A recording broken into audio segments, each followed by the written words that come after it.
Communist నాయకుడు బొల్లోజు అయోధ్య గారు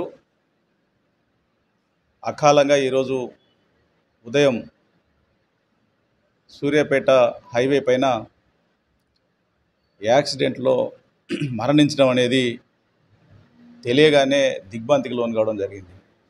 ఎందుకంటే ఈ ప్రాంతంలో మాకంటే చాలా ముందు తరం రాజకీయాలలో అర్ధ శతాబ్దపు కాలం పాటు ఈ ప్రాంత ప్రజానీకం కోసం కమ్యూనిస్టు నాయకుడిగా అనేక భూ పోరాటాలు, ఎక్కడ అన్యాయం జరిగినా ఈ ప్రాంత సమస్యల పట్ల పూర్తి అవగాహనతో ఉన్నత అధికారులను సైతం లెక్క చేయకుండా ఈ ప్రాంత ప్రజానీకం సమస్యలను తీర్చడమే లక్ష్యంగా అనేక పోరాటాలు చేసినటువంటి నాయకుడు ఈరోజు ఈ లోకాన్ని విడిచి వెళ్ళడం అనేది చాలా దురదృష్టకరం.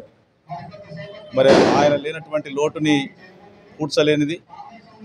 ఈ ప్రాంతానికి సిపిఐ పార్టీకి ఒక పెద్ద దిక్కుగా ఉన్నటువంటి నాయకుడు లేనటువంటి లోటుని కూడా ఆ పార్టీకి కానీ ఈ ప్రాంత ప్రజానీకానికి కానీ చాలా తీరని లోటుగా మేము భావిస్తూ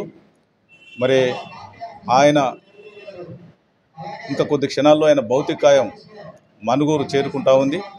ఆయనకి బీఆర్ఎస్ పార్టీ తరఫున ప్రత్యేకంగా నివాళులు అర్పిస్తూ వారి ఆత్మ ఎక్కడున్నా కానీ శాంతించాలని చెప్పేసి వారి కుటుంబ సభ్యులందరికీ కూడా ప్రగాఢ సానుభూతిని తెలియజేస్తూ సెలవు తీసుకుంటాము.